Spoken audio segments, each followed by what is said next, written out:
Como manda o protocolo, nós faremos a próxima palestra, depois do intervalo, depois da terceira, e aí teremos a sessão de perguntas, de discussão.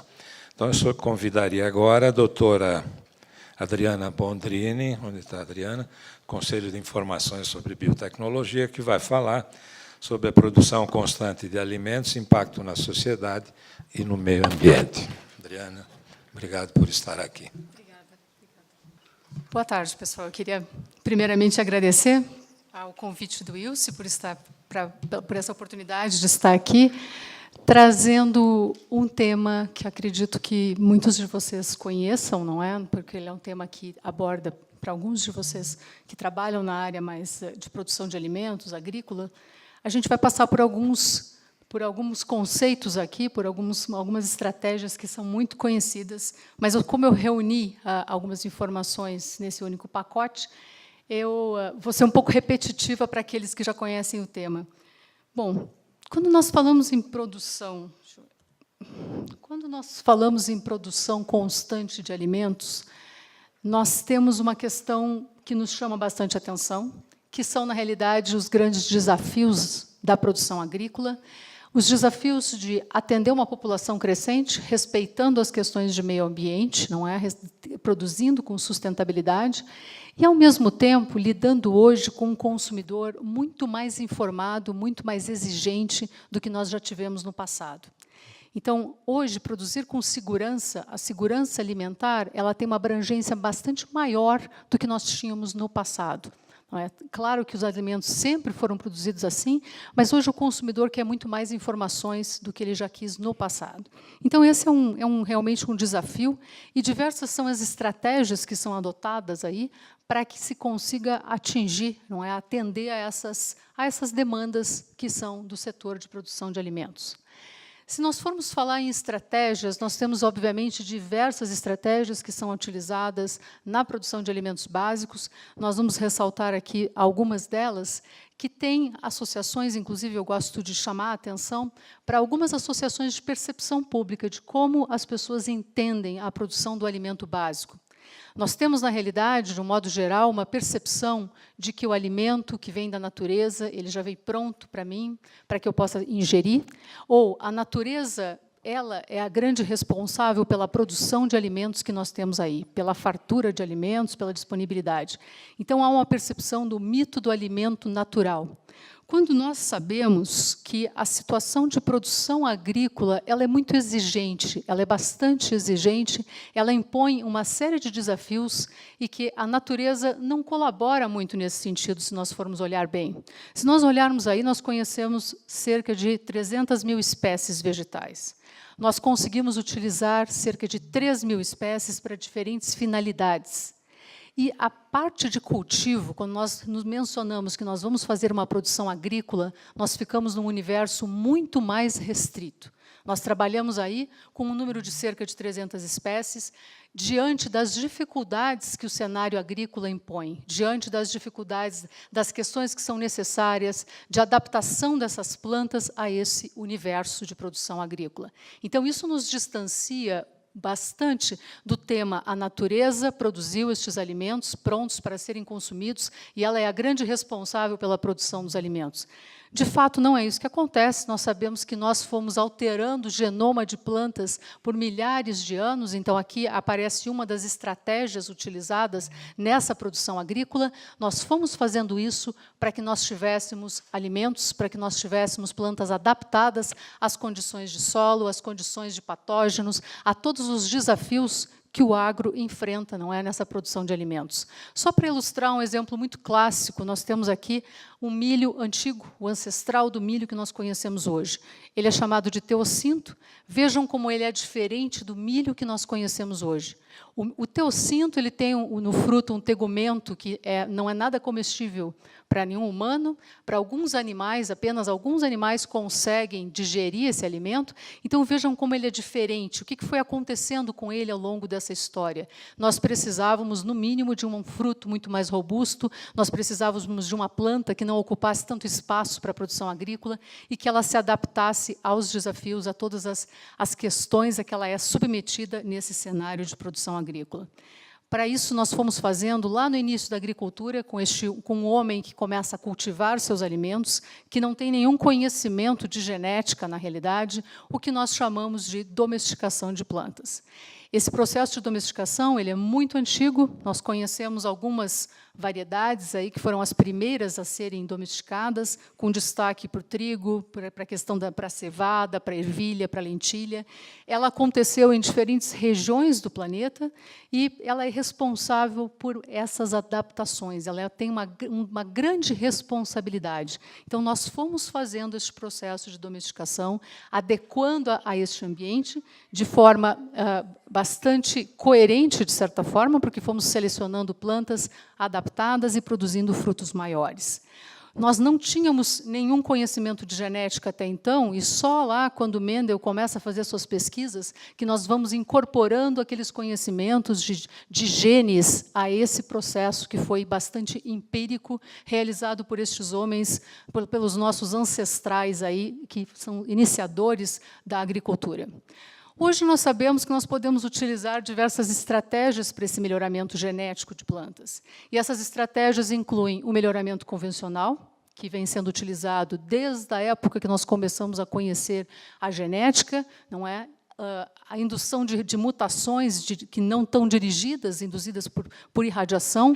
Hoje, quando nós falamos de biotecnologia moderna, nós já incorporamos mutações dirigidas, mas nós temos, basicamente, esse grupo de estratégias que nos levam a um melhoramento genético em plantas e que tem essa responsabilidade de gerar plantas adaptadas com características bastante interessantes para a agricultura, com características importantes para enfrentar esses desafios.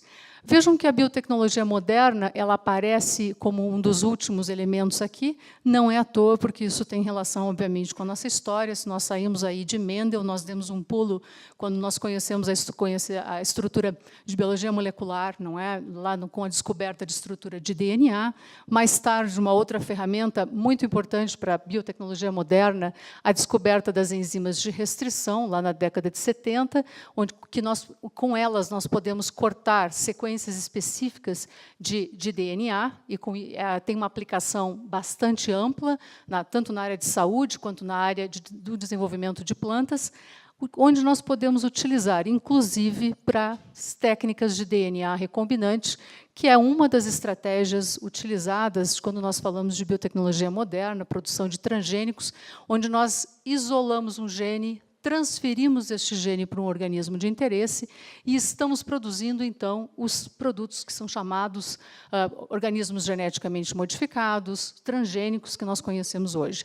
O primeiro produto nem é da área vegetal, ele é a insulina, que foi produzida assim, isolando o gene da insulina humana e transferindo para bactérias para a produção da insulina como que nós utilizamos hoje no tratamento dos diabéticos.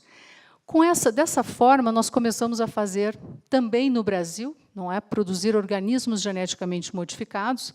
E aqui, passando muito rápido por essa história, nós já aprovamos diferentes produtos na nossa Comissão Técnica Nacional de Biossegurança, uma variedade de produtos. Vejam aqui que nós temos soja, nós temos milho, algodão, feijão, que foi aprovado em 2011, eucalipto, aprovado em 2015, vacinas de uso veterinário e uso humano, mais recentemente um medicamento, vários micro-organismos geneticamente modificados e um mosquito. Então, o Brasil tem essa característica de ter uma diversidade de produtos produzidos por biotecnologia. Quando nós olhamos para o que está no campo e o que pode resultar, na realidade, na questão de produção de alimentos, nós temos aqui soja, milho, algodão, não alimento, mas é o que está no campo também. E verificamos aqui quais são as características desses produtos que estão no campo. Nós temos benefícios agronômicos, então isso faz com que muitas pessoas que não estão próximas dos desafios do agro não identifiquem nenhuma potencialidade, nenhum benefício desses produtos. Nós estamos falando aqui de tolerâncias a herbicidas, de resistência a insetos ou das características combinadas. Esses são os produtos que nós estamos cultivando. Existem outras características sendo pesquisadas, em desenvolvimento. Na realidade, não no Brasil, mas em outros países, nós já aprovamos outras características, mas aqui, o que está sendo adotado no Brasil apresenta este tipo de característica, muito importante para para a nossa produção, que é o que eu pretendo compartilhar aqui, no sentido de resultados que nós tivemos com essa adoção no Brasil. E o que nós temos aqui? O Brasil é o segundo país do mundo que mais cultiva transgênicos, está entre os 10 que mais cultivam, não é? Nós temos aí uma área de 44 milhões, pelo menos, de hectares plantados. O primeiro país, os Estados Unidos. Desde 2009, o Brasil vem se colocando nessa posição de segundo país de maior área plantada com transgênicos. E essa adoção ela foi acontecendo no país com culturas aí de soja, milho e algodão, de forma muito expressiva e muito acelerada, se nós olharmos aí em termos de adoção. Especialmente, se eu olhar as curvas de adoção, especialmente do milho, quando ele foi aprovado em 2007, nós tivemos uma adoção muito rápida. Então, aqui eu tenho essas características, especialmente a característica de resistência de insetos no milho, foi bastante importante para essa cultura. Nós temos também no algodão essa característica, mas na soja nós começamos com tolerância a herbicida e mais tarde nós incorporamos a característica, veio um novo produto com a característica de resistência a inseto também na soja. Vejam que a taxa de adoção do Brasil, atualmente, isso aqui em relação à nossa última safra, na soja ela é superior a 94%. Da nossa soja, ela é geneticamente modificada, então ela apresenta característica ou de tolerância a herbicida, ou, hoje em dia, como já temos um produto com resistência a inseto, a característica combinada.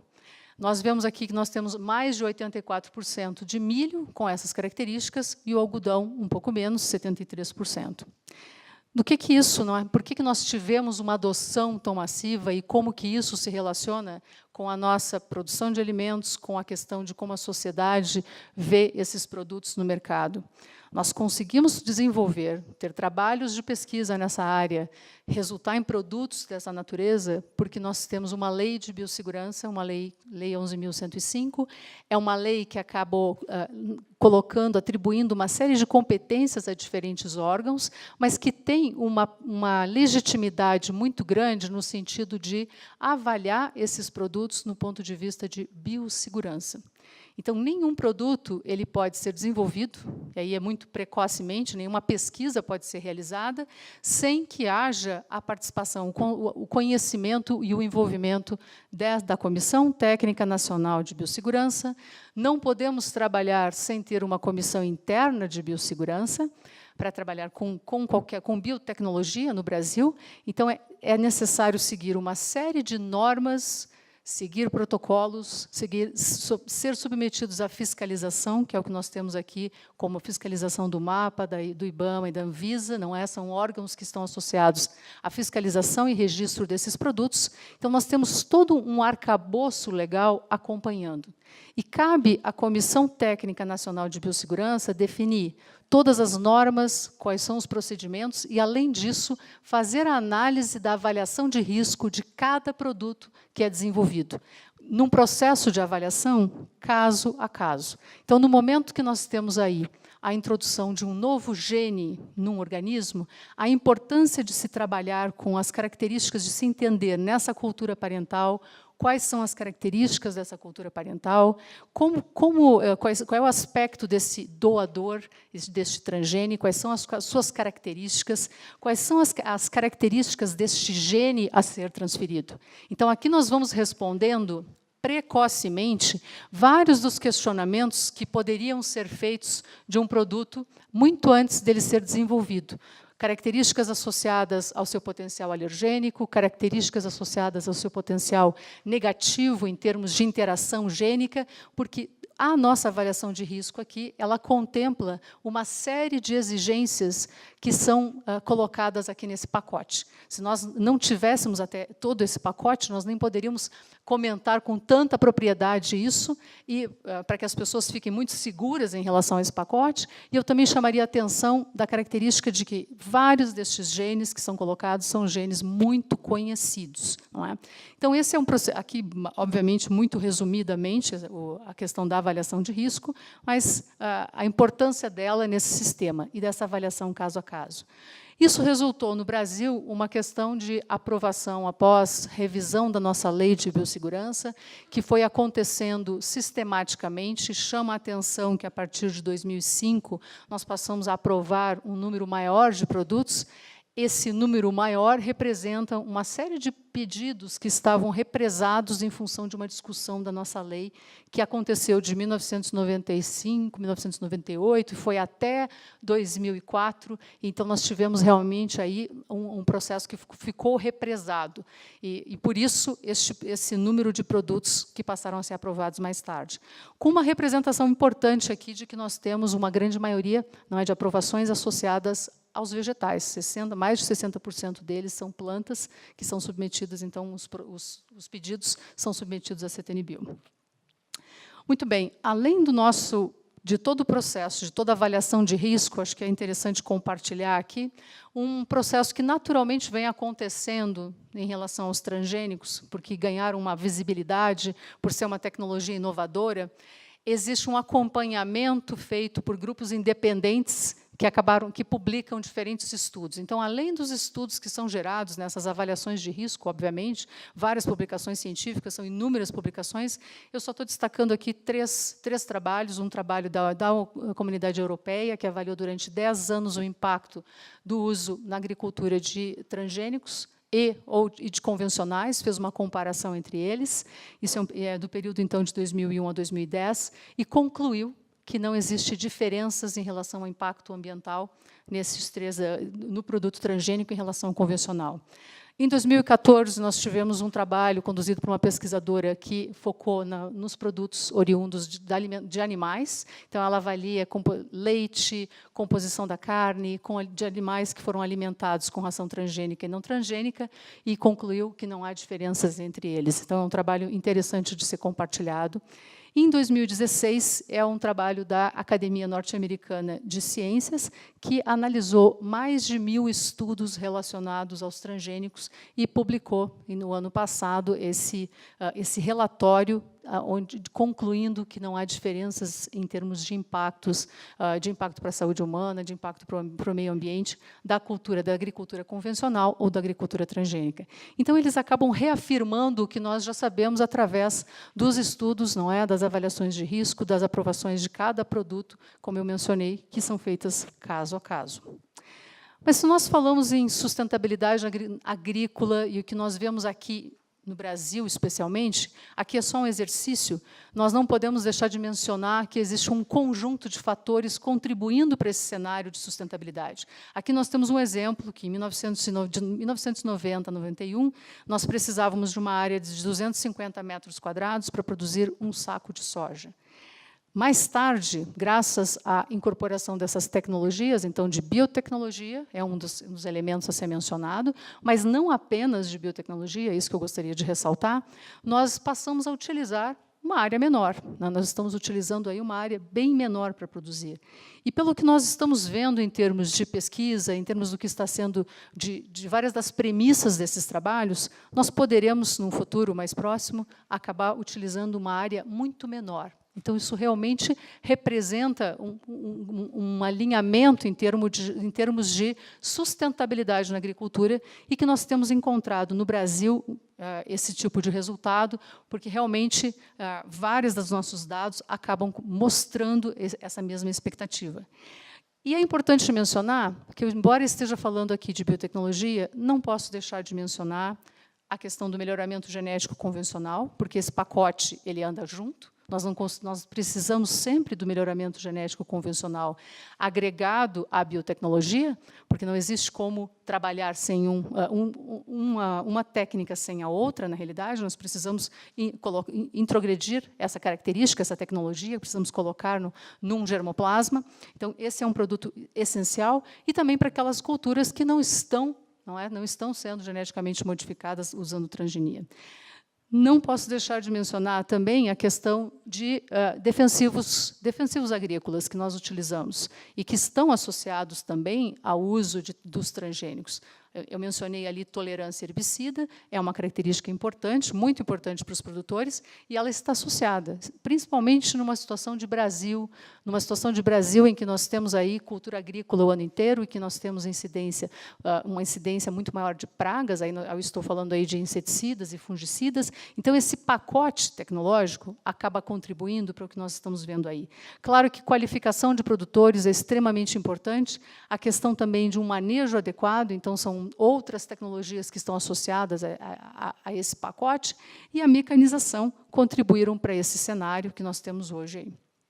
Quando nós falamos em defensivos agrícolas, existe sempre uma grande preocupação, embora acredito que muitos de vocês conheçam esse aparato legal, mas eu também gostaria de ressaltar aqui que esse aparato legal é extremamente sólido no sentido da produção de defensivos agrícolas também, no sentido de aprovação deles. Então, se eu menciono que a biotecnologia é altamente regulada, aqui a questão de aprovação de um químico que vai para uma lavoura também passa por todo um controle, e como não vou entrar em detalhes dos controles aqui, mas ele passa também pela questão de envolvimento de mais de um órgão. Então, nós temos aí o MAPA, temos a Anvisa, temos o IBAMA, todos esses órgãos estão conectados nessa questão para que se possa liberar, finalmente, um registro, registrar um produto químico dessa natureza. Onde nós, como consumidores, temos uma preocupação diferente da do produtor. A nossa preocupação com o resíduo é uma preocupação muito maior do que a situação de uma intoxicação, que também contempla aquelas análises toxicológicas, obviamente, não está contemplada para a aprovação de um produto desses, mas nós, como consumidores, nos perguntamos muito sobre a questão dos resíduos desses químicos que ficam nos produtos, que ficam nos alimentos. Aqui eu só queria destacar a questão de como essa segurança pode ser garantida através, toda essa análise, ela está baseada basicamente em dois princípios, no princípio de toxicidade, no princípio de exposição. Então, o quanto de um resíduo, qual é o limite de resíduo que pode ser tolerado em termos de saúde humana e o quanto que poderia efetivamente ficar num alimento. Então, esses dois parâmetros é que acabam sendo considerados quando nós falamos de registro de um produto desses, quando ele é aprovado para determinadas culturas. Então, isso é importante só mencionar, já que nós estamos falando na questão de um consumidor que é muito mais exigente, não é, que questiona essas questões. E qual foi o impacto de tudo isso para a sociedade, para o meio ambiente? O que a agricultura tem entregue utilizando essas tecnologias? Eu vou destacar um pouco de resultados associados a commodities, porque justamente eu acho interessante que a gente tenha aqui essa perspectiva que engloba biotecnologia e as demais tecnologias, a questão de defensivos, a questão de manejo, que são todas tecnologias agrícolas também nessa produção de alimentos. E, embora sejam commodities, a soja está em vários dos nossos alimentos aí, não é? Realmente, então, a importância de nós enxergarmos isso. Se nós olharmos o que aconteceu com a curva de produção, não é? Isso aqui representa a produção de soja, nós tivemos um ganho de produção desde o período que nós nós introduzimos biotecnologia na soja, um ganho de produção muito maior do que a área. Se eu comparar em relação ao que eu tenho na safra de 2015 e lá em 1998, quando passamos a adotar essa soja, eu tenho um ganho de produção maior de 200% e uma área aumentada que realmente aqui no Brasil chama a atenção como ela cresceu em termos de adoção, não é? Mas ainda assim, uma área acima de 100%, um aumento de 100%, ainda assim ela não a produção é muito maior. Então, nosso ganho de produção é muito grande. O que isso representa? Representa que a tecnologia foi incorporada nessas sementes, que tecnologia está incorporada no tratamento desse solo, que é um conjunto de tecnologias agregando esse tipo, promovendo um resultado desses, onde biotecnologia teve uma contribuição muito expressiva, obviamente. No milho, se nós olharmos aí, aqui eu também estou destacando o momento em que nós começamos a adotar a biotecnologia, até o momento atual, se nós olharmos, tivemos um ganho de produção de 44%, enquanto nós tivemos aí um aumento de área em torno de 6%, o que é muito diferente um do outro. Então, realmente, um modelo de sustentabilidade que nós estamos enxergando aqui nessa produção. Embora não seja alimento, mas também é um produto agrícola, não é? No algodão, nós também tivemos situações muito semelhantes aí de aumento de produção sem o mesmo aumento de área, mostrando essa sustentabilidade mesmo. E isso fica mais evidente quando nós olhamos o conjunto do que é produzido no Brasil. Este aqui, na realidade, para quem é do agro, já virou até um jargão, eu diria, já é uma expressão bastante conhecida, o que aconteceu no agro nas últimas 3 décadas, no agro brasileiro, não é? Que nós tivemos, nas últimas 3 décadas, um ganho de produtividade, de um modo geral, aqui analisando produtos, essas commodities, como outros alimentos estão aqui presentes, um ganho de produção de mais de 200%, enquanto tivemos um aumento de área de apenas 57%. Até olhando a curva, nós percebemos assim quase que uma estabilidade, mostrando o quanto nós realmente construímos neste país um modelo sustentável, que só é possível por conta do que a tecnologia está nos entregando, do que a ciência levou para o campo, para o produtor. Não é isso que a gente acaba enxergando aqui.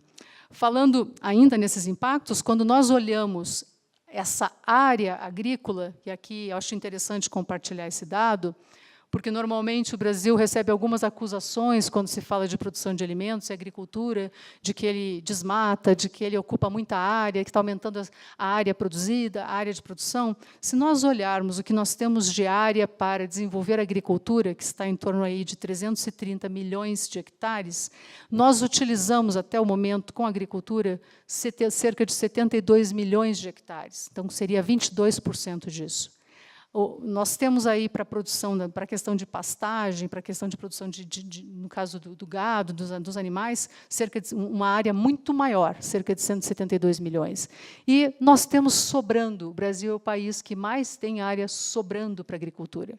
Ou seja, tem uma possibilidade ainda de expandir este setor nesta área aí de 86 milhões de hectares que são remanescentes. Então, realmente, nós ainda preservamos uma grande área ao longo dessa produção agrícola, que é uma produção que tem resultado, além de grande oferta de alimento, no sentido de produção e exportação. Então, se hoje nós somos aí o segundo país do mundo que mais produz soja, por exemplo, isso impacta nos alimentos, isso impacta em oferta de alimentos mais acessíveis, sem dúvida, não é? Depois nós temos a questão de produção de carne, o segundo país em termos de produção, a produção de frango, e frango se alimenta de milho, de soja, não é? Basicamente é o componente dele. Por isso, isso fez com que o Brasil se tornasse um grande produtor de frango. Então, estamos ofertando proteína, ofertando alimento para a nossa população. Milho, terceiro produtor do mundo, não é?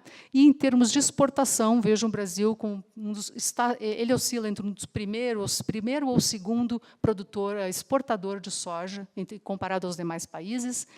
Nós temos também, ele é o primeiro exportador de frango, o segundo exportador de milho, o terceiro de carne. Então, realmente, isso é resultado do quê? Desse cenário agrícola, não é? Dessa produção desafiadora de alimentos. E tem diversos estudos avaliando impactos da adoção dessas tecnologias, especialmente na questão da biotecnologia, por ter sido uma tecnologia bastante inovadora, ela acabou contribuindo na questão da produção de muitos estudos nessa área. Se nós formos olhar aqui, nós temos um benefício socioeconômico estimado de biotecnologia agrícola no Brasil de 2008 a 2018. Então, realmente é uma estimativa, porque nós ainda estamos aí, não é, no nosso 2017. Mas essa estimativa ela prevê que nós tenhamos um ganho de 29,3 bilhões de dólares no país, não é? Que estão distribuídos nessas 3 culturas, que são as culturas que nós temos condições de avaliar esses impactos, porque são aquelas que estão no campo no momento. E se nós formos olhar, a que equivale isso? Por que nós temos este ganho? Este ganho está associado a ganho de produtividade. Nós temos aí realmente um ganho de produtividade associado a 48%. Então, esse ganho está relacionado ao ganho de produtividade que os produtores têm encontrado com essas tecnologias. Há uma redução de custos pelo tipo de tecnologia que está sendo oferecida. E um destaque aqui, porque a indústria, embora dedique um trabalho muito grande, um investimento muito grande nessa área, a gente tem representatividade aí, em termos de percentuais que são retidos, que a indústria acaba recebendo em termos dessa lucratividade, muito menor do que os demais ganhos que ficam para a sociedade como um todo. E a indústria também gera emprego. Eu não trouxe aqui a geração de emprego do agro e nem a geração de emprego que está associada ao agro, decorrente do trabalho da indústria também, não é? Não compartilhei isso, mas é também um outro dado importante.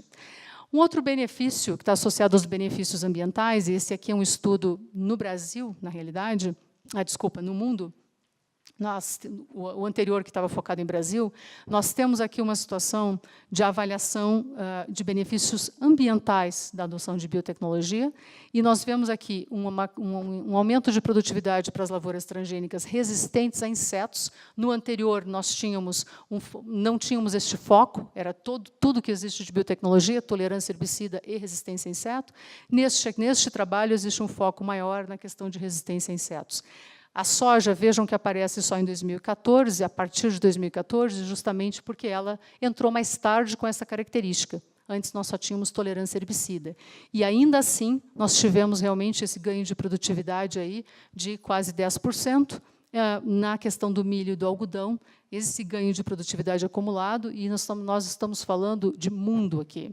Se nós olharmos para uma questão também importante para se considerar impacto ambiental, a emissão de CO2, não é, que é decorrente, que é naturalmente decorrente da produção agrícola, nós tivemos uma redução muito impactante analisando apenas um ano, 2014. Se nós olharmos em 2014, o que essas culturas renderam em termos de menor emissão de CO2, nós tivemos uma menor emissão de cerca de 22,4 milhões de toneladas aí de CO2, o que equivale a 10 milhões de carros andando, não é? Acho que é interessante ter esses comparativos emitindo CO2, é realmente bastante representativo em termos de impacto ambiental. E para onde nós vamos? O que nós temos de perspectivas, falando dessas tecnologias de um modo geral? Se nós temos esse nosso desafio de alimentar mais pessoas, preservando o planeta, para onde nós vamos? Falando em biotecnologia, aqui eu vou passar muito rápido em relação a alguns destaques do que está no Brasil em desenvolvimento, só estou citando que nós temos aqui, por liberações planejadas ao meio ambiente, o que quer dizer uma das etapas nesse processo aí de aprovação, não é, uma das etapas envolvidas, só para destacar algumas características, como tolerância à seca aparecendo, não é, sendo pesquisada, em culturas que nós não temos nenhum produto ainda aprovado, cana-de-açúcar aparecendo aqui, com resistência a insetos, não é, são características que nós vamos levar para novas culturas. A tolerância à seca aparecendo na soja, por exemplo, também sendo pesquisada no Brasil. Eucalipto com ganho de produtividade, e aqui aparecendo ali a questão de citros. Então, novas culturas sendo pesquisadas no Brasil com características que estão associadas à resistência a doenças, mas também não é a questão de adaptação a estresses abióticos, a trazer novas características, além das características que continuam aparecendo em todas essas culturas, pela necessidade agronômica de resistência a inseto, de tolerância a herbicida. Outra tendência que nós temos observado, e vamos ouvir falar muito quando se fala de biotecnologia moderna, a questão da engenharia genética de precisão. Vocês devem ter já discutido isso em alguns outros encontros do ILSE, dessas novas tecnologias que estão sendo desenvolvidas e que possivelmente não venham a ser consideradas transgênicos, considerando o tipo de alteração no genoma que elas estão provocando, considerando que elas não estão introduzindo um gene novo, mas fazem parte de uma biotecnologia, não é? De uma biotecnologia que foi gerada por conta de muito conhecimento nessa área de biologia molecular e de aprimoramento das técnicas que nós temos hoje disponíveis.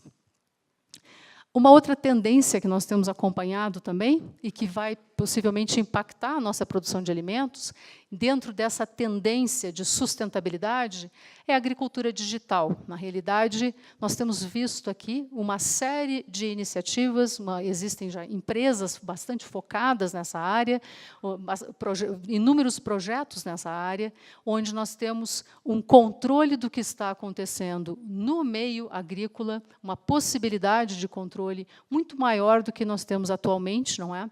Então, procurando com isso dar uma orientação para os produtores muito mais dirigida. Então, esse produtor ele estar monitorando a sua lavoura com alta precisão para que ele saiba momentos mais precisos, embora ele tenha uma série de informações técnicas para fazer como ele está fazendo atualmente, agregar mais informações para que ele faça quase procedimentos que são considerados cirúrgicos, a gente pode dizer assim, de aplicações de inseticidas, de aplicações de herbicidas, de momento em que ele precisa irrigar, de momento em que ele precisa colocar determinado fertilizante no solo. Então, um controle muito maior. Seria aqui agregar uma tecnologia, não é, para que a gente possa buscar cada vez mais a sustentabilidade.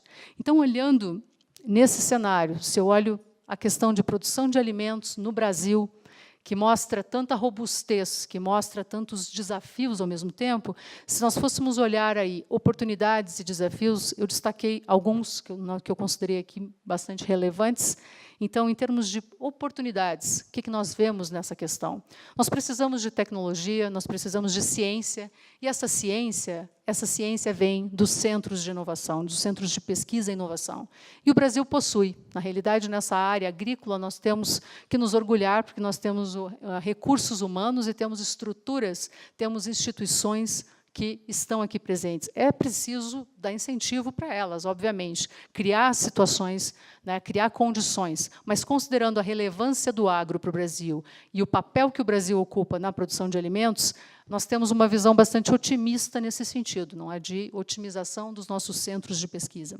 Nós temos um sistema regulatório muito sólido, seja para a produção por biotecnologia, seja de biossegurança, seja para a questão dos defensivos químicos. Nós temos realmente um sistema regulatório sólido e bastante transparente e exigente, rigoroso, o que confere para a sociedade a segurança na produção desses alimentos.